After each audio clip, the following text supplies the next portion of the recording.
Starter Productions vous présente une histoire inspirante. Nous sommes ce que nous faisons de manière répétée. Par conséquent, l'excellence n'est pas une action, mais une habitude. Aujourd'hui, dans votre podcast Une histoire inspirante, on reçoit un artiste. Il est né et a grandi au Bénin. Il a fait un temps de son parcours scolaire aux États-Unis, mais malgré tout, il a décidé de rentrer en Afrique. Sachant que les vraies opportunités se trouvaient là-bas, il est rentré pour devenir entrepreneur. Il s'appelle Jupiter. On se dit à tout de suite pour découvrir son parcours dans votre podcast Une histoire inspirante, le podcast où on vous raconte l'histoire de personnes inspirantes. Sur le chemin de la réussite, chaque individu rencontre des moments d'incertitude, de crainte, de difficulté, de moments de doute et de nuits sans sommeil. Cependant, au cœur de cette obscurité, une lueur d'espoir émerge. Une lueur portée par ceux qui ont osé persévérer et bâti quelque chose de solide.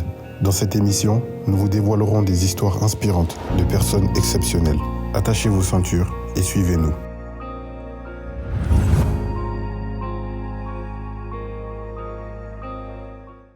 Bonjour Jupiter, comment est-ce que tu vas ? Salut, je vais très bien et toi ?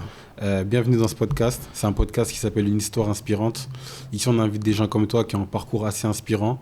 L'objectif, c'est que ça puisse motiver d'autres jeunes et pour d'autres, ça puisse être une source de motivation, des conseils pour tous ceux qui veulent entreprendre. Donc, déjà, dans un premier temps, est-ce que tu pourrais te présenter brièvement pour les gens qui ne te connaissent pas ? Brièvement, c'est à l'état civil, Ibrahim Jupiter, guinéen, artiste, chanteur, entrepreneur. Quoi d'autre ? Je suis né au Bénin, j'ai passé toute mon enfance. Ensuite, j'ai passé 10 ans aux États-Unis, donc j'ai quasiment passé ma vie d'adulte. Tu as passé une partie de ton enfance au Bénin ? C'est ça. J'ai passé en vrai jusqu'à mon adolescence au Bénin, jusqu'à mon bac. Et après, je suis allé faire 10 ans aux États-Unis. Et ensuite, ça fait 5 ans que je suis rentré au Bénin, en Guinée. Ok. Jupiter, c'est ton nom de scène ?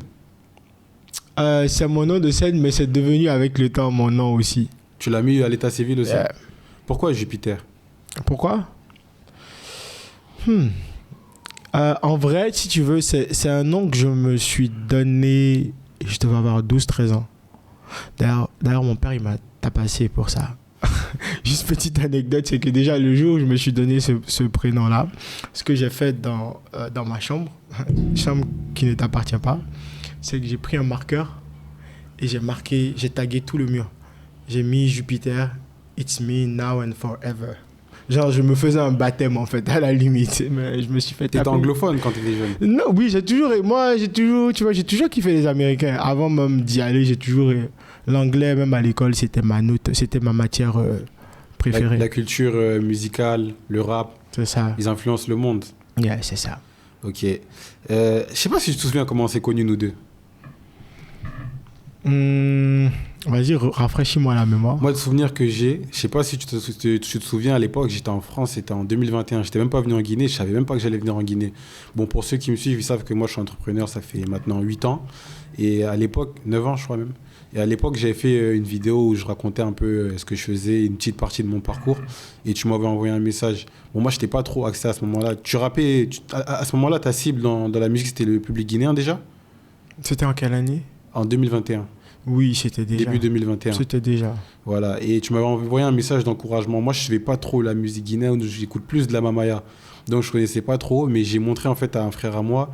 Et il m'a montré, tu vois. Et ça m'avait surpris parce que, en général, l'image que les artistes guinéens ont, c'est plus une image des personnes hautaines qui ne se mélangent pas trop, tu vois. Ce n'est pas le genre de personnes qui vont encourager des entrepreneurs sur Internet. Et c'est quelque chose qui m'avait un peu marqué. Je sais pas si tu te souviens. Non, je me rappelle du coup. Mais en vrai, tu sais, ça c'est après. Moi, je parle jamais des autres, je parle de moi, tu vois. Moi, je suis vraiment le genre de personne qui, quand je tombe sur du contenu et que j'aime, je dois envoyer un message d'encouragement. Pour moi, c'est le minimum, tu vois, parce que je sais ce que c'est, tu vois. Et surtout quand c'est un Guinéen. Parce que là, je me dis encore, il y a quelqu'un, tu vois, du pays qui prône pour une excellence, pour quelque chose, quel que soit le domaine. Donc, du coup, en vrai, moi, je l'ai fait naturellement et ça fait plaisir, en fait. En vrai, c'est... Et voilà, on est là aujourd'hui. Merci beaucoup. Je t'en prie. Et du coup, toi, tu es artiste. Tu as sorti pas mal d'albums. Tu as fait des concerts qui ont regroupé, je crois, j'ai vu des centaines de milliers de personnes. En tout cas, 100 000 personnes. En tout, oui, en tout. Plusieurs centaines de milliers de personnes. Tu as aussi un côté business entrepreneurial. Tu as, je crois, 2 entreprises, si je ne me trompe pas. Nous, on aime bien voir la finalité des gens, mais l'objectif, c'est surtout de comprendre comment ils en sont arrivés là. Donc la première question que j'aime bien poser, c'est dans quel environnement familial tu as grandi? J'ai grandi dans un environnement familial assez modeste. Assez modeste du point de vue où mon père avait quitté la Guinée pour aller chercher au Bénin. Donc du coup, on est tous nés là-bas, sauf mon grand frère l'aîné qui est né ici. Donc il se cherchait, tu vois, des marcheurs, faisait les petits gambos à gauche, à droite. Au Bénin? Au Bénin. Ok. Primaire, tranquille. Franchement, on a eu une famille avec beaucoup d'amour. On a eu un père qui nous a montré en fait qu'on était une priorité pour lui, et ça c'est quelque chose que je retiens de mon père, et c'est super important. Et du coup, assez tranquille en vrai. Après, famille très musulmane, tu vois, famille très axée sur l'islam, très axée sur le Coran. J'ai lu le Coran, etc. Donc une éducation assez stricte. Mais j'ai eu quand même, tu vois, cette petite ouverture d'esprit-là de pouvoir être moi, en fait, où mon père m'a appris tôt qu'il ne fallait pas avoir honte de quoi que ce soit. Donc, on était nous. Ok. Ton père, il allait au Bénin, c'était vers lesquelles années? Toi, tu étais au courant de ça? J'étais pas né. C'était vraiment Il tôt. nous a raconté après, mais après, mon père, je pense qu'il allait au Bénin aux environs de 83. Ouais, aux environs des années de 1983 par là. Mais qu'est-ce qui l'a fait partir à cette époque-là? En Guinée, on n'avait pas assez d'opportunités pour se développer? C'est ça, à l'époque, il considérait qu'il n'avait pas... Il n'arrivait pas... Je pense qu'il n'était pas... Il n'était pas là où il voulait être. Du coup, il a préféré prendre la route. D'ailleurs, d'après l'histoire, il aurait pris la route sans prévenir ma mère, en lui disant juste qu'il revient. Et c'est, je pense, 1-2 ans après, parce qu'il n'y avait pas de téléphone à l'époque, qu'en fait, qu'il a trouvé une solution pour la faire ramener au Bénin quand il a considéré qu'il est arrivé et qu'il s'est un peu installé et qu'il pouvait quand même avoir quelque chose. Mais je pense qu'il n'avait même pas le courage. En vrai, il n'avait pas d'affronter en fait les problèmes qu'il avait, et il allait se chercher. Ok. Mais à cette époque, enfin, à ces époques-là, c'était récurrent chez nos parents. Une fois qu'ils se mariaient, beaucoup ils partaient à l'extérieur pour aller essayer de gagner un peu d'argent et de faire subvenir aux besoins de leur famille. C'était un peu récurrent, je pense. Ouais, je pense, parce qu'il est allé aussi avec toute une génération, hein, une génération qui aujourd'hui est rentrée, qui est ici, etc. Ou des gens qui sont toujours là-bas, mais il est allé avec toute une génération. Donc je pense qu'à l'époque, surtout, je pense que c'était l'époque de... C'était Ségou ou c'était Lansana? Sékou Touré. Si tu m'as dit 83, c'était à la fin du temps de... Voilà, donc je pense que c'était aussi une fin qui était... C'était un temps qui était chaud, parce que mon père, il était professeur de maths, si je ne... professeur de maths, si je ne me trompe, ici, pendant qu'il était là. Donc, je pense qu'il y a eu beaucoup de choses. Et tu m'as dit que tu as fait 10 ans au Bénin. Non, j'ai fait jusqu'à mes 17 ans au Bénin, et j'ai fait 10 ans aux États-Unis. Ça veut dire que tu connais très très bien le Bénin? Oui. C'est un bon pays, le Bénin? C'est un nice pays.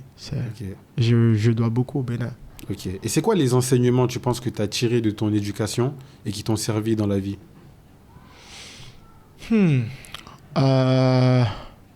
La première chose, je pense, c'est de toujours être moi, et de ne pas avoir de gêne, ou de ne pas avoir de honte, ou de ne pas avoir de stress à ne pas être soi. C'est-à-dire de ne pas avoir la pression des autres par rapport à quel que soit le domaine. Et ça, c'est quelque chose qui m'a beaucoup servi et qui me sert tous les jours. Pas que dans la musique, pas que dans l'entrepreneuriat, mais justement, je marche avec ce que j'ai et comment je dois aller. C'est la première chose. La deuxième chose, c'est que le bien te revient toujours.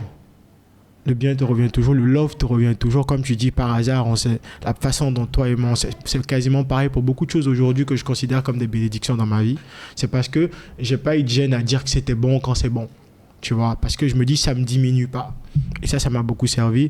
Et la troisième chose, je pense, c'est le mental. C'est que j'ai grandi dans une famille où, moi, ma mère, tu tombes, tu commences à pleurer, elle te regarde, elle te dit, de toute façon, tu vas te taire.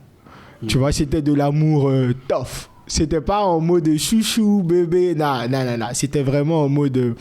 C'est pas qu'elle est pas là, c'est juste en mode tu pleures et te dis non. De toute façon, c'est la meilleure des éducations, non? Parce que moi, je pense que la pire chose qu'on peut faire à un enfant, c'est de tout lui faciliter. Parce que après, quand il va grandir, le vrai monde, il va lui montrer que la vie, c'est pas facile. Donc, il vaut mieux apprendre quand t'es petit que... Et ça, c'est quand tu deviens adulte que tu comprends ça. Tu comprends jamais ça sur le moment, en fait. Quand t'es un enfant, tu te dis juste, mais pourquoi est-ce qu'ils m'aiment vraiment, mes parents? Tu vois un peu le délire. Tu remets tellement de choses en cause. Mais en fait, c'est peut-être ça aussi la beauté du voyage, en vrai. C'est que tout enfant et tout adolescent à qui on explique ça ne comprendra jamais. Il peut essayer d'incorporer dans sa tête ces informations-là, mais il ne va pas vraiment comprendre. Il faut toujours passer cette étape. Et quand tu deviens adulte, tu regardes, tu dis, en fait, je suis le résultat de tout ça. Donc maintenant, à partir de là, je suis responsable de la suite. Tu vois, par rapport à ça, moi, quand j'étais petit, j'habitais à Paris. Tu connais un peu Paris ? Un peu. Je sais pas si tu connais Belleville. Oui, je connais Belleville. Moi, j'ai grandi là-bas, en fait, et c'était un quartier un peu chaud, tu vois. Et quand j'étais, on va dire, dans les mêmes âges que tu es en train de parler, j'avais plein de potes, mais c'était des gens, on faisait beaucoup de bêtises, tu vois. Et eux, quand ils faisaient des bêtises, quand ils rentraient, il y en a beaucoup, tu vois, c'était tranquille à la maison. Mais nous, en tant que Guinéens, en plus Diaranké et tout, nous, c'était chaud, donc il y a des trucs, moi, je pouvais pas me permettre. Et quand je voyais ça, je me disais, mais attends, je comprends pas. Moi, même pas, ou bien eux, ils font des bêtises, on leur dit rien. Mais après, c'est avec le temps, comme tu as dit, quand tu grandis, c'est là que tu comprends que, en fait, c'est ça qui te sauve. Ouais, ça me rappelle une anecdote où mon père m'a traîné en conseil de famille au salon pour me tabasser parce que j'avais eu 12 de moyenne. Et je me suis mis à pleurer. J'ai dit, mais attends, il y a des gens qui ont 9 de moyenne, ils sont contents en classe. Mais tu vois, à ce moment-là, tu peux pas comprendre. Tu vois. Et moi aussi, j'ai grandi dans une zone un peu comme ça, en fait. Sauf que moi, en vrai, j'étais pas un bêtisier. En vrai, j'ai jamais été un bad boy, tu vois. Mais moi, j'ai grandi dans un quartier très chaud. Au Bénin ou aux États-Unis ? Au Bénin. Okay. C'est-à-dire que moi, à mon premier carrefour, c'était les prostituées. C'était vraiment le quartier de trucs là qui était là. À droite, c'était la plus grande mosquée. Et quand je continuais tout droit devant là-bas, c'était le quartier genre des bandits et des bandits. Et il y a les clubs et les boîtes de nuit autour.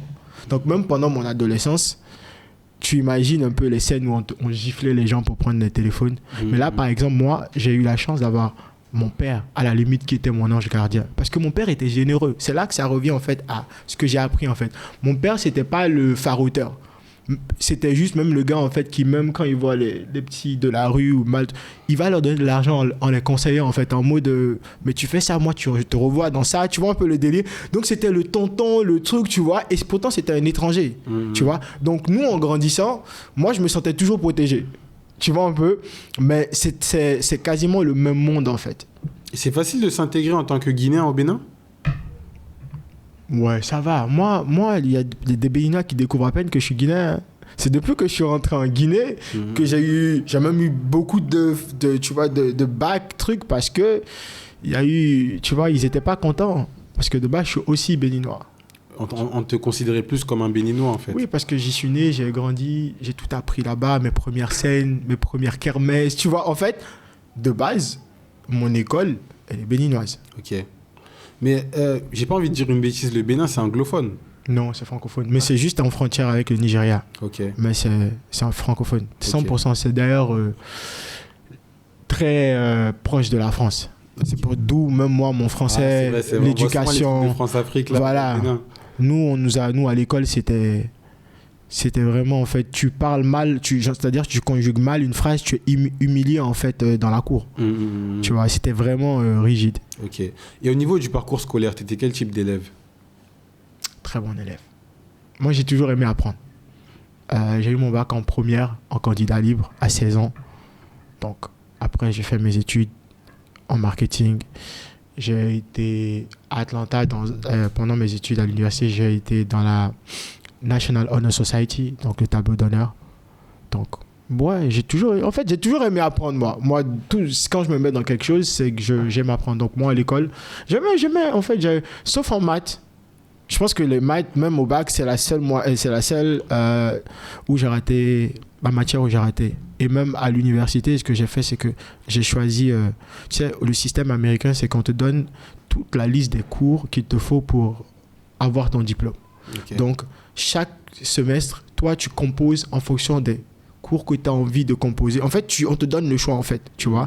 Donc, du coup, je me suis arrangé pour que mon dernier semestre soit comptabilité, calculus, finance. Parce que là-bas, je me suis débrouillé pour avoir que des C. Mais tout le reste avant, c'est-à-dire que je me suis mis bien d'abord parce que j'apprenais aussi ce que j'aimais. Mais ouais. Tu as été stratégique au niveau de tes notes ? Toujours. Ok. On a juste sauté une étape là. Comment tu t'es retrouvé aux États-Unis ? Parce que là, je comprends que tu as fait ton parcours scolaire au Bénin, puis après, tu t'es retrouvé aux États-Unis. Je me suis retrouvé aux États-Unis par le destin. C'est-à-dire que mon frère, qui est aujourd'hui mon manager et qui est mon partenaire d'ailleurs, Ok. mon ange gardien, que j'appelle souvent, a joué la loterie Visa pour toute la famille et lui. Et c'est mon nom qui est sorti. La loterie Visa, c'est quoi ça? C'est un système d'ailleurs auquel les gens ne croient plus et pensent que c'est une arnaque mondiale où en fait chaque année les États-Unis décident de pourvoyer en fait un certain nombre de permis de travail directement. C'est-à-dire que tu as la possibilité d'un truc d'invitation, En mode casino. immigration en fait. Ok. Voilà, c'est un casino. Et Tu genre- viens, tu joues et si tu gagnes, t'as un visa. c'est ça, si tu viens, tu joues, mais tu joues pas juste comme ça, c'est-à-dire que tu déposes ton dossier, tu mets tout, nom, prénom, photo, tout, truc de naissance. Et après, je pense que dans peut-être chaque année, jusqu'à présent, il y a au moins 2 millions de personnes, 3 peut-être plus, jusqu'en Inde, hein, qui participent. Et dedans, en général, ils peuvent prendre 10 000 personnes ou 5 000 personnes, dépendamment du quota. Mais est-ce que ça, c'est pas culturel aussi, une manière de montrer au monde qu'en gros, les États-Unis, c'est le paradis? Genre, Oui, ça aussi, est le mais nous, on paradis, va pas s'en donne des plaindre. places. Hein. Moi, par exemple, je vais pas m'en plaindre, tu vois. Je vais être forcément de ceux qui vont défendre cette culture-là, même s'ils ont leur avantage. Le plus important, c'est que nous aussi, on a à gagner, tu vois. Parce que moi, il n'y avait aucun moyen que mes parents décident de m'emmener aux États-Unis. Mes sœurs et tout. Mon frère, il a pu y aller parce que mon père avait tout économisé et mis là. Mais c'est tout, en fait. C'est un peu en mode l'aîné peut aller, tu vois. Mais après, on peut rien faire d'autre, tu vois. Les autres. Tu vois, en plus, l'aîné, lui, il est allé sans papier. Il est Ok. parti en tant qu'étudiant et il est rentré. Ok. Moi, c'est directement tombé sur moi sur une façon où je pouvais avoir la possibilité de les avoir. Ok. Donc, Donc les États-Unis, c'est pas un endroit que tu as choisi en fait, c'est juste non, que c'est le hasard. moi qui je a voulais fait. aller en France, frère. Moi j'étais fan de Corneille et de Singila et je savais que dans ma tête, tu vois, le jeune fou, je disais j'allais péter dès que j'arrive en France. C'est-à-dire que moi, dans ma tête, et mes parents de toute façon ils disaient aussi qu'ils ne pouvaient pas m'emmener en France. Donc du coup, j'étais là et je rêvais de mon truc, mais je me disais ok d'accord, le Bénin c'est un peu plus proche, donc ça va. Tu vois, il y avait chaque année des festivals, il y avait de la fouine, il y avait avait tout plus cela qui d'opportunités. venait. Donc je me disais je vais me faire découvrir. On m'appelle un matin, on me dit dans 3 mois tu pars aux États-Unis. Je dis ah, moi je viens de commencer la musique, j'ai envie. Tu te fous toi, tu vas partir, tu vois. Donc en vrai, j'ai envie de dire par la force des choses. Et j'appelle ça une bénédiction, mais oui, c'est vraiment pas quelque chose de calculé ou de décidé. C'est vraiment Tombola, casino, my name is out. On a suivi les procédures et puis je suis allé. Ok, mais t'étais pas anglophone. Non, mais je t'ai dit que l'anglais, moi au bac j'ai eu 18 en anglais. Ok. L'anglais c'était toujours, mais après j'ai compris que ça avait rien à voir aussi. Hein. Ça c'est l'anglais sur place et l'anglais que tu apprends à l'école C'est en pas la Afrique, même ça n'a. chose. Mais comment t'as fait pour t'adapter alors aux États-Unis? Bah écoute, je me suis adapté. Je pense que je me suis pas donné le choix vu l'éducation que j'avais déjà reçue justement, et c'était la première fois que je me retrouvais seul. Je pense que c'est toujours la force des choses. J'ai suivi les choses, c'est-à-dire que après j'ai eu l'opportunité quand je suis arrivé. Je suis pas directement allé à l'université parce que justement il n'y avait pas forcément les moyens de payer l'université, même si j'avais l'opportunité de faire la chose. Donc l'idéal c'était, on s'était entendu avec la famille, c'est que je cherche un travail. Donc j'ai cherché un travail. Mon premier job c'était caissier dans une station d'essence, tu vois, et de nuit. Donc je travaillais de 22h à 6h, 7h du matin. Les moments dangereux là, tu vois. Et du coup, j'ai commencé par là. Et du coup, là, je parlais pas vraiment anglais non plus. Mais c'était le chef, c'était un Palestinien. Tu vois, il y a toujours les étrangers qui veulent aider les étrangers, etc. Et vu que j'avais quand même les papiers, tu vois, c'est pas comme si j'étais un clandestin. Bah, il m'a pris, ça m'aidait. Après, ça, on te dit cigarette, Newport, this, that. Tu vois, tu apprends vite fait. Donc, ça m'a donné aussi directement le terrain. Parce qu'à un moment donné, je devais parler chiffres. Bon, les chiffres, je pouvais les dire. Mais après, c'est 1 an après que j'ai commencé l'université, tu vois. Donc, j'ai pris une année à me rôder, à traîner avec des gens, à observer. Et je parlais pas beaucoup. Parce que je savais pas quoi dire. Tu vois, j'ai vraiment pris mon temps la première année. Tout le monde me demandait même si je parlais pas. Tu vois, parce que j'écoutais les intonations. Tu sais, c'est comme la musique pour moi, tu vois. J'écoutais les trucs. Ok, comment est-ce qu'ils parlent, comment est-ce qu'ils le font. Et puis, progressivement, je me suis adapté. Ok. Et au niveau des mentalités, par rapport quand tu vois la différence entre le Bénin, bon, on va dire le Bénin, ça ressemble un peu à la Guinée, non? Les mentalités. Ou c'est un peu différent aussi de la Guinée? Non, il y a beaucoup plus de similarités entre le Bénin et la Guinée que... Voilà. Et en comparaison avec un pays anglophone ou comme les États-Unis, par exemple, tu trouves que c'était comment? C'est totalement différent. Déjà, la mentalité anglophone, elle est totalement différente de toutes les mentalités du monde. Maintenant, le summum, qui est la mentalité américaine, c'est de la folie. C'est-à-dire, déjà, c'est comme tu dis, c'est la mentalité déjà de pouvoir praise the good people. C'est-à-dire, comme tu dis, quand quelque chose est bon, dis que c'est bon. Tu vois, c'est déjà inclus. Et moi, j'ai peut-être la chance aussi d'être arrivé là-bas, j'avais 17 ans. Donc, ouais, j'ai tout fait au Bénin, nanana, l'école, mais la vraie vie, mon premier job, quand jusqu'à 17 ans, moi, ma mère, à la limite, elle me nettoyait la chambre, tu vois. J'étais un jeune garçon, tu vois, et tout et tout. Donc, la mentalité, c'est vraiment la différence. Et je pense que là-bas, si tu es libre, là-bas, il y a des opportunités qu'il n'y a pas encore ici. Je te dirais tellement des choses qu'il y a là-bas, mais tu me demanderas pourquoi je suis rentré du coup. Je suis rentré. Non, mais en fait, il y a une grosse différence. Il y a vraiment une grosse différence où tu peux vraiment faire. J'ai envie de le dire, tu peux vraiment faire littéralement ce que tu veux aux États-Unis, si tu le veux vraiment. Genre, il n'y a pas vraiment de blocage. Après, c'est un choix et tu assumes les conséquences.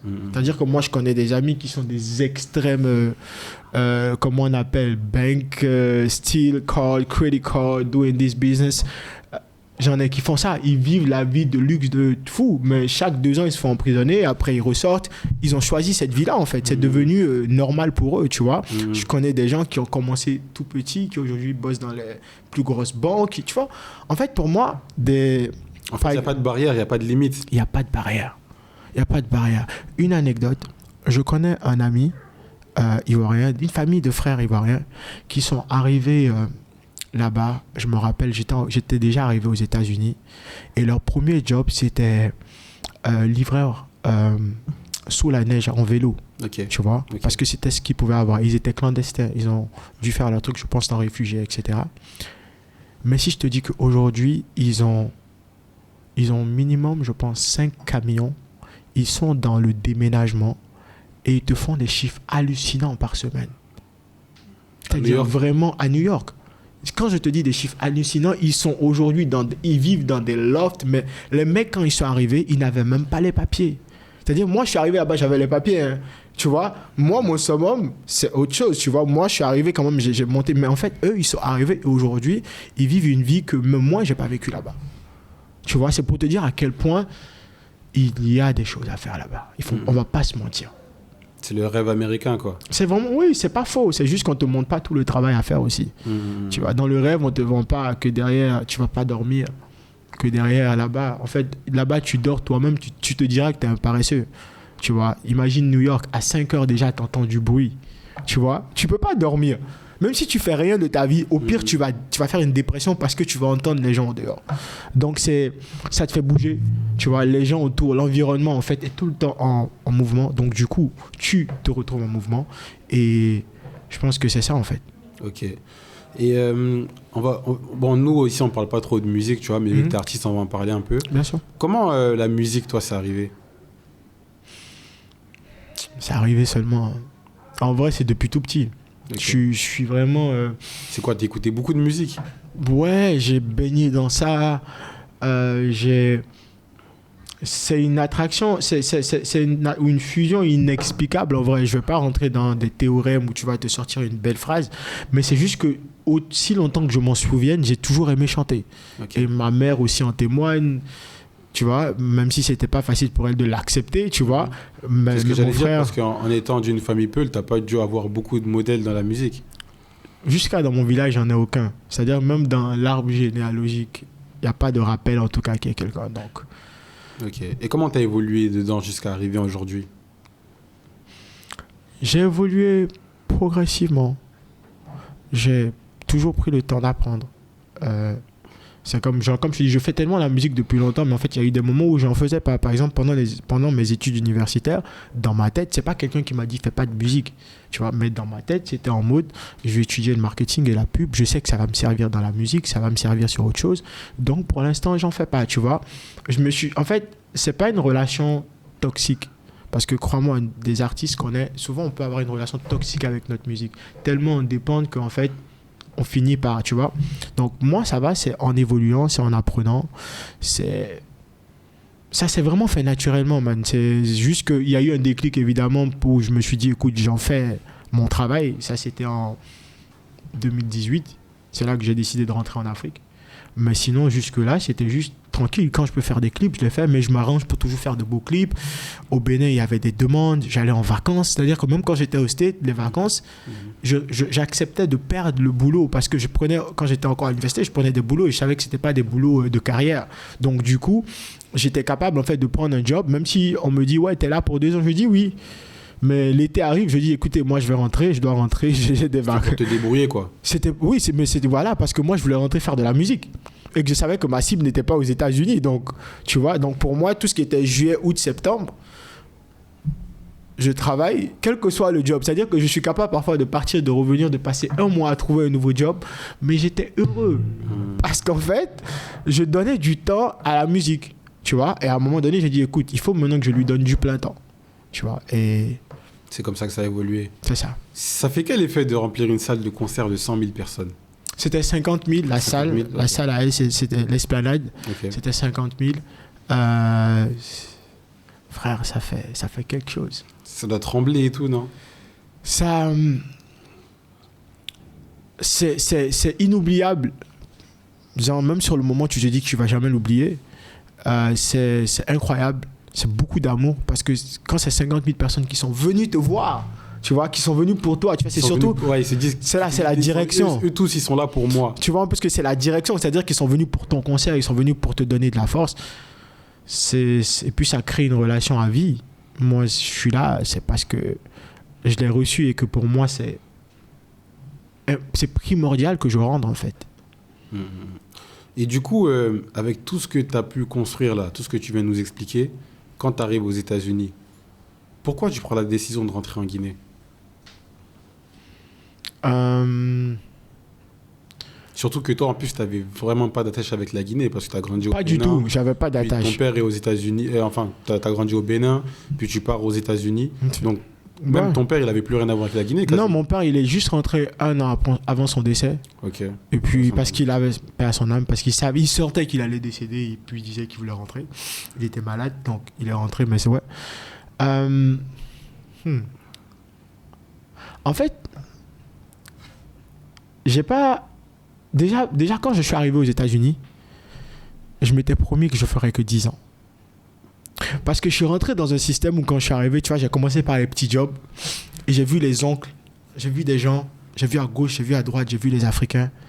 La plupart des gens qui sont arrivés là-bas sont rentrés dans un système et dans un cercle dans leur tête qui les empêche de penser à rentrer chez eux. Tout simplement parce que le système américain est bien beau, hein, mais c'est vraiment un cercle vicieux. C'est vraiment une répétitive. En fait, c'est vraiment un truc, en fait, où quand tu rentres dedans, même, par exemple, les chauffeurs de taxi, les trucs, tu vois un peu ce que je te dis. Je suis arrivé, je me rappelle, ça à peine 1 mois. Et je voyais un peu, on me faisait promener, je saluais des gens, tu vois, qui connaissaient mon frère, parce que mon frère y était avant, ma famille et tout ça. Et chaque personne, je voyais, tu vois, des oncles, ouais, tu es là, tu fais ça, 10 ans, non, 15 ans. Ah. J'ai dit, bon, je sens que moi j'aime l'argent. Ça, je suis un passionné, mais j'aime l'argent. Sauf que je ne dépends pas de l'argent, je ne cours pas derrière l'argent, tu vois. Donc je sais que façon dont c'est doux de gagner l'argent comme ça, là. Mais on ne calcule pas le fait que derrière, il y a les impôts, il y a les taxes, il y a les factures, il y a des trucs qui sont encore plus chers et l'inflation monte. Dans ma tête, je me suis dit, dans tous les cas, moi, dans ma tête, je reste que 10 ans. Et je me rappelle, j'ai dit à mon cousin, et moi, je suis le genre de personne, si je te dis quelque chose, c'est fini. En fait, moi-même, je me dois ça, tu vois. Donc, pendant même tout le temps où je passais là-bas, c'était pas forcément sûr hein, que la 10e année, je serais rentré. Mais je m'étais promis ça, tu vois. Et je suis arrivé à une étape où j'ai écrit une chanson. C'est là que j'ai eu les déclics. C'est une chanson en vrai, c'est même pas un truc, c'est une chanson près de moi. Je l'ai écrite, je pense que je bossais aux Nations Unies. Je bossais aux Nations Unies au PNUD à New York. Et un soir, j'ai écrit cette chanson-là. Je suis allé, je l'ai enregistrée, je suis rentré chez moi. Le lendemain, je me suis réveillé, j'avais la chanson dans ma tête, j'étais là, j'étais assis, j'étais au travail. J'ai dit, je rentre en Afrique. Je me rappelle très bien, j'ai dit, je rentre en Afrique. Mon contrat finissait dans 1 mois. Donc, ce n'était pas un problème. Mon contrat est arrivé à terme. Les gars ont proposé de me prolonger de 18 mois avec un meilleur salaire, tout et tout. Nanana. Je me suis assis, j'ai dit... En fait, c'est pas la vie que c'est pas moi, tu vois. Moi, je voulais me prouver aussi, tu vois. C'est comme je te dis, je suis bon à l'école. Si je voulais me prouver aussi à un moment donné, j'ai eu des opportunités. Je vais me prouver que je pouvais le faire, tu vois. C'est un gros risque. Oui, mais c'est le risque de ma vie, frère. Ce que j'ai fait là, je suis rentré avec... Parce que moi, ma dernière année, quand j'ai décidé de faire ça, un mois avant mon contrat, j'ai démissionné. Tu sais ce que j'ai fait? J'ai commencé à faire Uber. Tu vois? Et je faisais Uber, je n'exagère pas, minimum 13-14 heures par jour. Ok, Uber, chauffeur de taxi indépendant.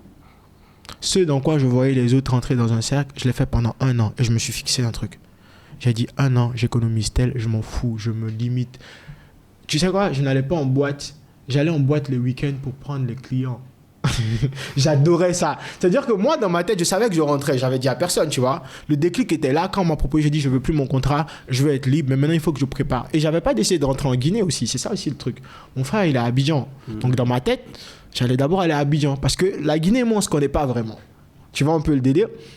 Pendant 1 an, frère. Je me rappelle des soirs au volant où j'ai failli faire des accidents sur les highways. Parce que le sommeil, c'est le sommeil, c'est rien d'autre. C'est le corps qui te lâche, tu vois. Je l'ai fait pendant 1 an. J'ai essayé d'esquiver le maximum de contraventions, de trucs, de tickets. Tu connais, tu vois. Et je m'en suis super bien sorti, tu vois. J'étais super fier de moi. Et je me suis levé, j'ai dit, je rentre. Et ça, c'est tombé exactement à la 10e année. Et je me suis dit, machallah. Mais c'est genre, à la 7e, 8e, je commençais à douter. Et je disais, est-ce que je me suis pas emporté dans la vague? Tu vois, est-ce que je suis pas rentré dedans? Parce que là, chaque semaine, je compte. Par exemple, je te donne un truc. Quand je suis rentré, justement, la suite, quand je suis rentré en Afrique, j'étais d'abord à Abidjan. Mes premières dépressions, parce que c'est ce que ça s'appelle, c'était des dépressions où chaque semaine, j'étais habitué à compter de l'argent. C'est-à-dire que chaque semaine, quand je prenais mon compte bancaire, minimum, j'ai fait $2000. C'est-à-dire au point où je commence, où je me tuais vraiment au travail, tu vois. Chaque semaine. Maintenant, je viens, je suis à Abidjan. Chaque semaine, c'est l'argent qui baisse. Ça diminue. L'argent baisse. Et en plus, la musique, je viens d'arriver. Par contre, quand je suis rentré, le son, je l'ai sorti. C'est mon premier 1 million de vues. Tu vois, dès que je suis rentré, après les premières semaines, pam, le son sort, les Ivoiriens l'adoptent. C'est la base. Ça commence à tourner comme ça. On m'appelle au Congo, on m'appelle au Gabon, on m'appelle Paris, la France. Je fais au moins 10 villes, je crois, à l'époque. Tu vois un peu ce que je dis. Donc, je tourne très bien. Après ça, il y a eu un vide. Je tourne très bien pendant 6 mois. Nanana. L'argent que j'avais là, même si je gagnais de l'argent, c'était pas encore assez pour tout rouler. Les économies que j'avais, je les dépensais, je les réinvestissais, je faisais des trucs. L'argent commençait à finir. Surtout que la musique, ça brûle beaucoup d'argent. Tu vois? Mais je gérais. C'est pas comme si j'avais plus d'argent, tu vois, et tout. Et un matin, je te jure, je me suis réveillé. Et j'ai dit, je vais aller en Guinée. Je te jure qu'il n'y a pas de... Je te raconte en fait tout ça juste pour te dire en vrai qu'il n'y a rien. Parce que si je te disais juste qu'il n'y a rien, peut-être tu vas te dire que c'était juste une réponse truc, tu vois. Il n'y avait pas eu de calcul. C'est juste qu'un matin, si c'était un songe ou quoi, je ne sais pas. Tu vois, c'est Dieu qui sait, tu vois. Mais je me suis réveillé, j'ai dit à mon frère, tu sais quoi, j'ai fini d'analyser aussi la Côte d'Ivoire. Tu vois, j'avais fait, je pense, presque 1 an. Et j'ai compris pour moi, ma perception de la chose, tu vois, j'avais réussi à faire un carnet d'adresses. Parce que comme je te dis, c'est le marketeur et l'artiste qui étaient maintenant sur les terrains, tu vois. Carnet d'adresses, je regardais, ok, j'avais beaucoup d'amis, tu vois, qui étaient des jeunes qui voulaient réussir des choses comme moi, des artistes, des promoteurs, des diffuseurs ou des gars dans les radios, qui aujourd'hui en passant sont tous directeurs de programme, chefs de diffusion. Willy Dambos, depuis 2013, on est amis. Je sais pas si tu vois un peu, je te donne un exemple, tu vois. Celui qui fait des vidéos drôles, là. Celui qui a même l'émission comme le Jamie Fallon. Il a fait ça avec Niska, là. Très bien, tu vois. Des Roméo Kwaku, En fait, il y a tellement de personnes qui étaient de base, comme moi, on rêvait, tu vois. Et aujourd'hui, c'est de grands photographes, c'est de grands trucs, tu vois. Donc, maintenant, à l'époque, j'étais en mode, ok, ça c'est mes gars, c'est bon, j'ai mes gars. Je vais rentrer en Guinée, je vais voir ce qui se passe. Après, je reviens. Je suis arrivé en Guinée. Le 31 décembre 2018. Donc, disons le 1er janvier 2019. Il y avait le concert de Soul Banks. 1er janvier 2019. Donc, je suis allé déjà voir ça. Tu vas venir. Moi, je viens, je veux voir ce qui se passe. Tu vois, moi, j'ai grandi dans le partage, tu vois. Donc, il n'y a pas de non, je viens voir, je veux voir la scène, je veux voir comment il monte, je veux voir le public, juste comment ça se passe. Je viens, je regarde. Après, il y a Lamine Guirassi qui m'avait écrit, qui m'avait dit que quand je venais en Guinée, de l'appeler. Du coup, je l'appelle, je lui dis « Ah, je suis là et tout et tout ». Il me dit « Ok, passe me voir demain ». Je passe, c'était une émission. Je savais même pas qu'il y avait une émission. Là, je rencontre même d'ailleurs mon meilleur pote aujourd'hui, Bad, qui était là. Comment l'émission? En slash. Et il me dit « Écoute, voilà, on m'assoit. » Il dit « Ouais, il commence à dire « Non, Jupiter, nous, on aime ce que tu fais. Non, on a vu ce que tu as. » Parce que la chance, c'est que près de moi, m'a vraiment fait tourner. Tu vois, je tournais, mes sons passaient sur Trace. C'est pas comme si je suis rentré en mode, tu vois. Tu sais, il m'a fait la même chose aussi, la même émission. Lui, c'est un visionnaire. Ça, c'est un autre. Mais Lamine, il sait voir, tu vois. Et du coup, il m'a mis là. Et après, on rentre dans son bureau. Il me dit, ouais, mais c'est comment donc t'es là? Je dis, ah, moi, je suis juste arrivé voir, quoi. Il me dit, non, faut rester. Reste, genre, c'est chez toi, tu vois. Après, je suis rentré. Je suis resté 1 semaine, 2 semaines. C'est devenu 3 semaines. Il me rappelle, il me dit qu'il veut m'organiser un showcase au Millennium. Et du coup, on dit ok. C'était en février 2019. On fait le showcase. C'était un truc de 400 places. On a eu 150 personnes. Moi, ça va quoi. J'étais en mode, ah, ok, c'est pas mal et tout. Et note que c'est 11 mois après que j'ai fait 50 000 personnes. Ça allait vite. Bah oui, parce que là, quand j'ai fait les 150, j'ai dit, qu'est-ce qui se passe? Tu vois? J'ai voulu en fait comprendre. Moi, je suis comme ça, comme je dis, moi, je suis le genre de personne, je veux toujours comprendre les choses. Tu vois, je ne donne pas juste des labels ou des trucs où une personne dit non, il est juste comme ça. Non, je suis toujours open à la communication. Donc, je me suis assis et puis j'ai eu la chance aussi d'être bien entouré, de m'être bien entouré parce que j'ai créé une équipe de personnes qui n'étaient même pas dans le showbiz de base, tu vois. On a créé une histoire et puis depuis, on est en train de faire ce qu'on fait. Tu sais, Lamine, il m'a fait la même chose aussi. Moi, la première radio que j'ai fait en Guinée, parce que moi, à la base, je suis un gars de l'ombre. J'aime pas qu'on me voit, j'aime pas être devant les caméras. Ouais, j'ai remarqué ça, toi, t'es très timide. Tu vois. Et beaucoup de gens, ils me connaissaient pas, tu vois. Je faisais pas mal de projets, mais toujours, je mettais quelqu'un d'autre devant et les gens, ils savaient pas. Après, un jour, j'allais à Espace, c'est à l'époque où je signais mon partenariat. Du coup, j'allais voir leur directeur général, cabinet, et je croise Lamine, parce que moi, en fait, il faut savoir que c'est mon oncle, en fait. Donc, je le croise dans les couloirs, il me dit, viens et tout. Je le suis et tout, et je pense que c'est pour aller discuter, tu vois. Il me dit, viens. Après, j'atterris sur un plateau, et je vois, les gens, ils sont assis et tout. Et je me suis dit, je vais m'asseoir, mais tu vois, sur un plateau, il y a derrière, là, je me suis dit, je vais m'asseoir derrière. Donc, il me dit, non, viens à côté de moi. Et je m'assois, je commençais à comprendre, mais je ne pouvais pas fuir, tu vois, avec tout le monde.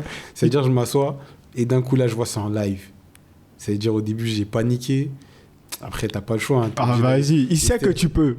Il sait que tu peux. C'est le premier média que j'ai fait en Guinée. En Guinée, peut-être même pas qu'en Guinée. Hein.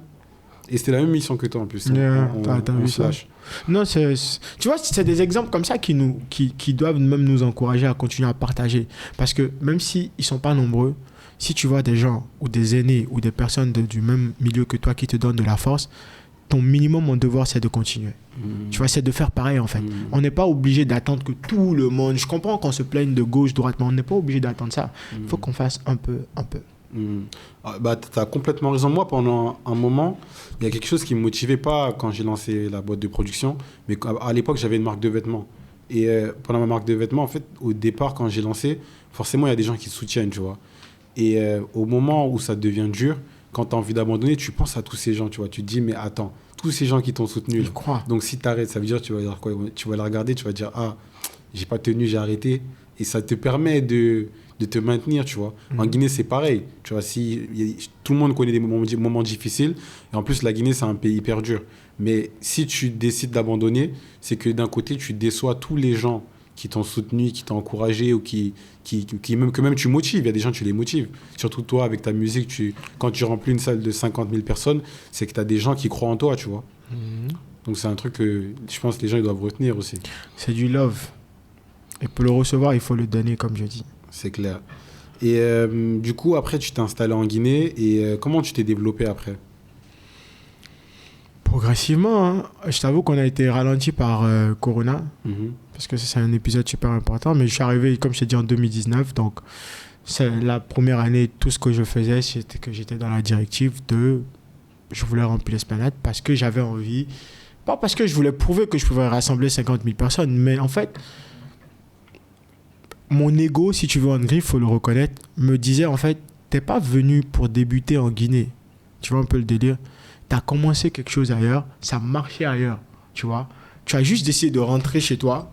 Ok, ils te connaissent pas autant que ça, mais c'est pas une raison pour que tu baisses. Tu vois un peu ce que je te dis, comment tu vois en fait ton truc. Donc, Parce mais que tu devais tout recommencer en vrai. tu vois, donc je me suis dit, écoute, c'est bien beau de rentrer et d'abord à reprouver des choses aux gens, ça me dérange pas. Parce que quand tu reprouves des choses à tes gens, eux, ils vont pas t'oublier dans tous les cas. C'est ton pays, tu vois. Mais il fallait mettre les choses en place et comme ça, c'est dans cette directive-là, en vrai, que j'ai rencontré plein de personnes. On a mis en place une équipe. Mon frère, il chapeaute toujours. Yeah, Ça a évolué quoi. ça a évolué progressivement. Et toi, quand t'es arrivé en tant que... T'étais déjà entrepreneur, on va dire, t'avais déjà créé ta première entreprise en Côte d'Ivoire? Non. Ou ça, c'est arrivé après? Non, j'ai lancé mon entreprise. On a lancé les 2 entreprises pendant Corona. Ok. Donc, quand t'es arrivé en Guinée, je pense que toi, quand t'es artiste, t'as dû vouloir comprendre comment les artistes ils gagnent de l'argent en Ah Guinée. oui. Et comment t'as vu un peu le milieu ici? Ah. Comment j'ai vu le milieu? Non, mais en fait, Ouais, en fait, Parce que par exemple, pour être plus explicite, en France, aux États-Unis, un artiste, il gagne beaucoup d'argent via déjà ses concerts, via le streaming, via la vente d'albums, via la publicité. En fait, tu as trop de manières pour un artiste de gagner de l'argent. Mais en Guinée, tu n'as rien de tout ça. Tu as un peu la publicité, le sponsoring un peu avec des boîtes, et ça encore, c'est très récent. Ouais, Très c'est peu. très récent. Et très peu. T'en as qui arrivent à avoir quand même un peu avec Orange Oui, ou, bien sûr. ou le Il y a- Nagui, yeah. tu vois. C'est eux qui sponsorisent la plupart des gros événements. Voilà, mais c'est très minime encore. T'as pas le streaming. Ou encore, ça commence à arriver un peu pour certains artistes, non? Spotify, Deezer. Ouais, là, ça commence. Mais après, si la question, c'est quand je suis arrivé. Bah, je t'avoue que j'ai eu une désillusion.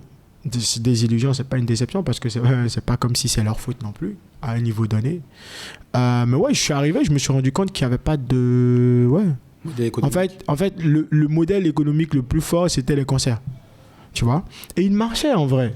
Et en fait, il y a deux. Même les concerts, excuse-moi, est-ce que les artistes. Parce qu'ici, c'est beaucoup le mécénat, donc c'est une personne qui va venir, qui va acheter plein de places de concerts. Ah, ça, qui va c'est les un donner. autre sujet. Les concerts sont quasi pas rentables en général. Ok. Sauf si tu as des sponsors. Si tu n'as pas de sponsors, ton concert n'est pas rentable. Donc même les si concerts, tu on mets peut pas le 50 compter, 000 en réalité. personnes. Tu vois, en fait, je pense que le système, ce que je pense, le système principal ou la méthode principale ici de revenu d'un artiste, c'est le mécénat. C'est ce dont je me suis rendu compte. Et je pense que c'est ça aussi qui m'a un peu... C'est là de la désillusion parce que ça ne me dérange pas. Hein. Comme je dis, c'est ce que c'est une réalité, c'est un fait. Mais après, moi, je ne viens pas forcément d'un background basé sur être un griot, tu vois, chanter, voir, tu vois, des mécénats. En fait, je C'est suis... plus culturel, ça. Tu vois un peu ce que je te dis. Du coup, j'ai dû naviguer entre. Mais j'ai préféré, si tu veux, en griffe, avoir à dealer avec les mécènes en affaires. Et je sais que quand j'ai besoin d'eux, ils sont là pour moi. Parce que je veux toujours donner quelque chose en retour. Moi, je suis comme ça, tu vois. Que d'avoir à juste être le petit de tel ou le truc de tel. Parce que je me dis... Tu vois, moi, mon business model, dans tous les cas, c'est ce qui m'a permis aussi de créer ce que j'ai créé, tu vois, l'entreprise, des trucs comme ça. C'est parce que j'ai vu justement qu'à part les concerts ou à part le mécénat, tu n'as pas de stabilité. Et moi, mon but, c'est d'avoir une carrière. Tu vois, je ne peux pas être rentré ici pour faire semblant, tu vois, ou pour faire genre. Mais je ne vais pas me plaindre de ce qui existe déjà. Ce que je peux faire, c'est rajouter ce que j'ai à rajouter, c'est de trouver mon propre système et comment je suis à l'aise. Si ça marche, je peux le montrer aux gens. S'ils veulent le suivre, ils vont le suivre. Mais en attendant, je ne peux pas venir me vanter ou me targuer de dire que je connais quelque chose mieux que quelqu'un. Tu vois, donc c'est de là que je suis allé, j'ai lancé mon agence. Avec mon frère, on a créé Africa Play. Ok. On est dans le même monde, tu vois, c'est marketing, publicité, musique, streaming. En fait, Africa Play, si je comprends bien, c'est justement un système qui a été créé pour faciliter, en tout cas pour que les artistes puissent avoir un modèle économique et qu'ils puissent gagner de l'argent à travers leur musique. Oui, c'est ça. C'est-à-dire qu'en fait, c'est un système le système de paiement, c'est le système adapté en fait aux réalités africaines, c'est-à-dire c'est Orange Money, MTN Money, comme au Gabon, Airtel Money, tout ce qui est système mobile money, c'est ça que nous intégrons et nous mettons en priorité. Il y a les cartes, il y a le PayPal. Mais en fait, le but aujourd'hui, c'est que si tu veux, moi je suis Jupiter, quand je viens tout de suite à Goléa là, si je sors tout de suite dans la rue, j'ai des fans, tu vois. Ces fans-là, ils vont acheter ma musique comment en fait si je les envoie sur Spotify? Ils vont pas l'acheter, ils vont jamais l'acheter, tu vois. Faut une carte bleue, c'est compliqué. Tu vois, exactement. Donc, essaye de trouver la façon, si tu veux, de pouvoir rapprocher l'artiste de ses fans. C'est vraiment la plateforme, en fait, si tu veux, tu vois, qu'on a créée et qu'on développe. D'ailleurs, qu'on est déjà dans une dizaine de pays, bien installés. Et oui. Si, par exemple, je suis artiste, comment je fais pour vendre ma musique à travers votre plateforme? C'est vous qui m'approchez, c'est moi qui viens vers vous? Les deux options sont ouvertes, c'est-à-dire que en vrai, moi en tant que directeur de développement stratégique, il m'arrive, peut-être 70%, il m'arrive de négocier des artistes, d'aller vers des artistes, discuter avec des artistes, parce que peut-être c'est encore mieux qu'un artiste puisse expliquer à un artiste comment ça fonctionne, tu vois, et souvent ça passe bien. Parfois non, parce que l'artiste peut avoir l'ego de se dire que l'autre artiste est venu avec un business. Tu vois, il y a tellement de trucs, mais en bref, le plus important, c'est de le faire, tu vois. Donc, on passe souvent de cette façon-là, mais en fait, le système, c'est ça, c'est que qui nous contacte ou que nous, on les contacte, bah, c'est la même chose, en fait. Nous, le plus important, c'est que la musique soit sur la plateforme. Sous contrat. Sous contrat, ok. Le plus important, c'est qu'un contrat, c'est qu'un contrat soit signé avant la mise en ligne. Je trouve que c'est un super concept parce que, comme on disait tout de suite, en Guinée, on a beaucoup le mécénat. Mais la musique, c'est quelque chose d'assez, on va dire, culturel. En fait, les paroles que tu écris dans ta musique, tu dois décrire des choses, tu dois raconter des choses, tu vois. Et quand tu as toujours un mécène qui est derrière toi, c'est compliqué parce que tu n'es pas vraiment libre dans ta musique, tu ne peux pas t'exprimer pleinement et tu es toujours en train de citer le nom des gens, etc. Bon, après, c'est assez culturel. Non, c'est culturel, c'est vraiment culturel. Mais au moins, ce système permet aux artistes d'être indépendants parce qu'ils peuvent vendre leur musique et gagner des revenus à travers leur art. Donc je pense que moi je trouve en tout cas que c'est une superbe idée. Yeah, thanks. En fait, en tout cas, c'est ce qu'on se bat à développer et franchement, ça se passe bien pour l'instant. Ça se passe bien, c'est progressif. Tant que c'est progressif, c'est que c'est bien. En tout cas, mon frère, nous, c'est comme ça qu'on réfléchit, tu vois. Tant que c'est progressif, c'est que c'est bien. Okay. Et ça avance super bien. Et après, par la suite, tu as créé une boîte de communication, une agence de communication aussi en Guinée. Yes, une agence de communication plus spécialisée dans le branding, la pub et les events. C'est quoi qui t'a poussé à créer ça? Tu sais, Africa Play, j'ai créé avec mon frère, mais mon frère est celui devant. Okay. C'est lui le boss, tu vois. Je suis actionnaire, j'ai mes parts, je suis associé, mais voilà. Et on a basé Africa Play à Abidjan. Donc ça fait que c'est un truc géré. C'est une entreprise ivoirienne. C'est une entreprise ivoirienne fondée par 2 Guinéens. Ok. Je préfère dire c'est une entreprise de Guinéens. Mais tu vois, après, bah, moi j'étais ici et comme je te dis, il fallait trouver le business model de l'artiste. C'est comme aux États-Unis. Jay-Z, il a une agence de management, il a une agence de trucs. Tu vois, il faut voir en fait comment développer le truc. Et comme je te dis, vu que et puis, en plus, moi, j'ai pas grandi ici, donc même si tu veux, c'est pas comme si je veux pas rencontrer de mécènes ou trucs, mais j'en connais pas vraiment, je connais pas forcément tous les cercles. Je dois développer mon propre truc pour pouvoir dépendre d'abord de moi-même. Comme on dit, tu pousses, on va te pousser après, tu vois. Donc après, c'est ce que j'ai étudié. Moi, je suis un fan d'image, je suis un fan de... En fait, c'est pas quelque chose qui m'éloigne de ma musique. Parce que c'est soit je crée du son, soit je crée de l'image. C'est complémentaire. C'est complémentaire, tu vois. Et même ce que je fais sur moi, tu vois, parce que je te dis, donc du coup, bah, j'ai eu l'idée de le faire sur place. On l'a lancé en 2021, en plein Corona. Et quand t'es artiste, surtout en Guinée, c'est encore pire, tu vois. Quand t'es connu et tout, le buzz, quand tu sors dehors, les gens ils t'arrêtent, ils te demandent des photos, on t'arrête. Comment tu peux construire une vie de famille dans ça? Comment tu gères ta vie de famille? Ça doit être compliqué, non? J'ai pas encore de vie de famille. Donc, je suppose qu'on va en reparler. Non, mais en vrai, c'est compliqué. Mais en fait, tu sais, je vais peut-être me répéter. Hein. Je suis le genre de personne... J'ai fait un choix. C'est compliqué, mais c'était prévu que ce serait compliqué. Ça faisait partie, en fait, si tu veux, quand tu dis je veux être un artiste, c'est une chose. Quand tu dis je veux être un artiste populaire, c'est deux choses. Tu vois, quand tu dis par exemple je veux être un artiste avec de la qualité, c'est que ça te demande de la discipline, tu vois.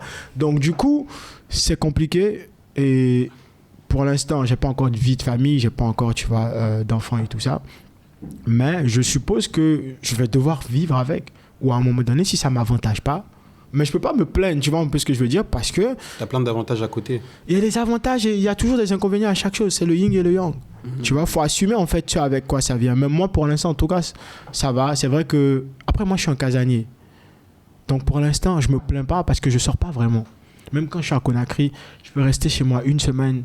Tu vois, je suis pas quelqu'un qui est tout le temps outside, etc. Donc du coup, j'ai pas à me plaindre. Quand je sors, je reçois beaucoup de love, ça fait beaucoup d'énergie. Je rentre chez moi, je suis dans mon truc. Après, si je voyage, tu vois. Donc pour l'instant, ça va. Mais je sais que quand il y aura la vie de famille. J'ai vu une phrase la dernière fois qui m'a marqué, je sais plus où j'ai écouté ça. La personne disait que, en gros, c'est comme si t'as plusieurs avions dans un aéroport. Quand tous les avions ils sont à terre, ils n'ont pas décollé, c'est calme, tu vois. Mais une fois que l'avion il décolle, quand tu atteins les sommets, faut pas être choqué qu'il y a des turbulences. C'est vrai. En gros, quand tu te fixes des objectifs, quand tu arrives, tu peux pas c'est être des choqué. problèmes. Et donc, faut pas que tu peux pas être choqué. Si tu dis toi-même tout de suite, je ne dors pas, je vais te dire tu ne dors pas parce que tu as demandé à faire quelque chose.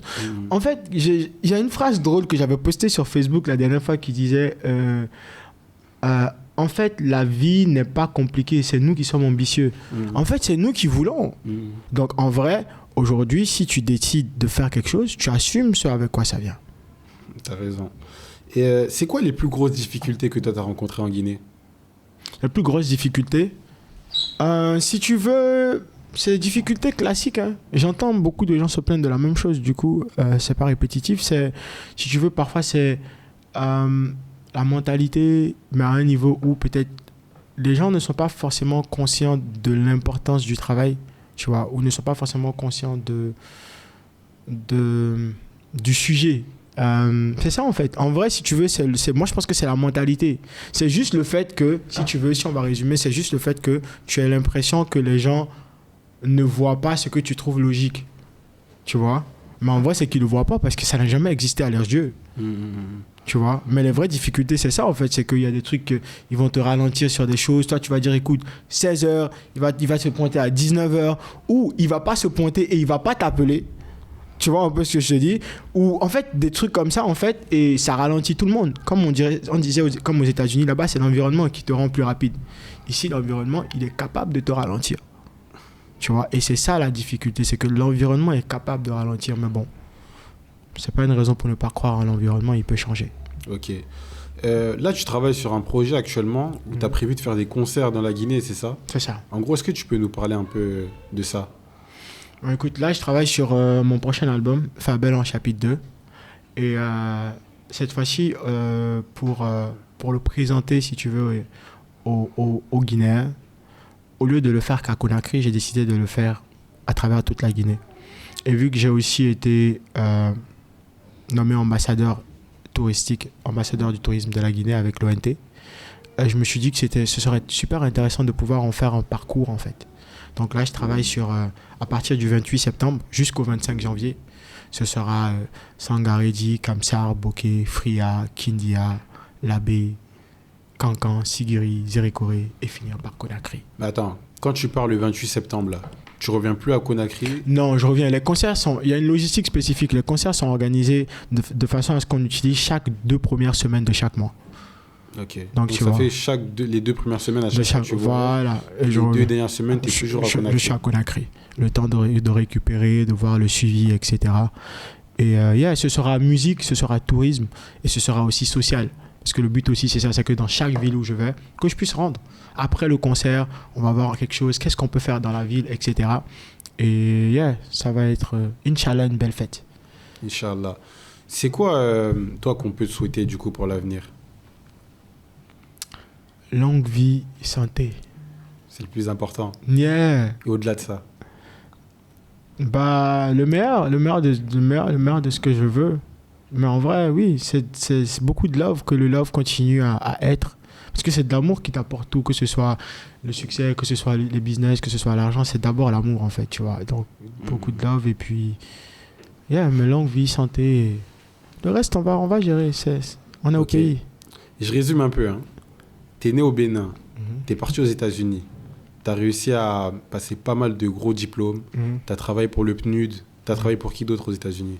Avant le PNUD, la bourse de comment on appelle la bourse de transfert, AST, American Stock Transfer.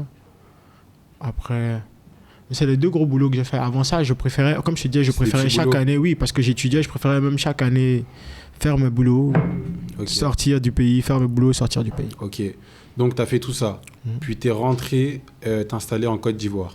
Puis tu es rentré encore en Guinée. Tu as créé plusieurs entreprises. Donc on peut dire que tu as un bon parcours. Tu as construit pas mal de choses. Il y a beaucoup de jeunes qui nous regardent à travers le monde, qui aimeraient aussi accomplir des choses dans leur vie. Toi, c'est quoi les conseils que tu pourrais donner à un de ces jeunes pour qu'il puisse aussi faire quelque chose de sa vie? Écoute, la première chose que je pourrais conseiller, tu sais, les conseils sont tellement... Quand on demande en général les conseils, c'est tellement dépendamment aussi de ce que la personne vit, tu vois. Parce qu'il faut être réaliste. Aujourd'hui, nous, on est assis ici, on est chanceux. Tu vois, on a la chance d'être arrivé, d'avoir eu des opportunités. Moi, j'ai beau dire que ma famille était modeste, j'ai eu la chance, tu vois. Il y avait le minimum pour pouvoir me donner de la chance. Donc, je veux dire que la difficulté dépendra toujours de là où ils en sont. Mais c'est juste de dire que dans tous les cas, ça ne signifie pas qu'ils ne peuvent pas la surmonter. Donc, c'est déjà de croire fort en ce qu'ils font. Aujourd'hui, grâce à Internet, tu peux vraiment apprendre, tu peux te former, tu peux te donner une longueur d'avance sur tout le monde.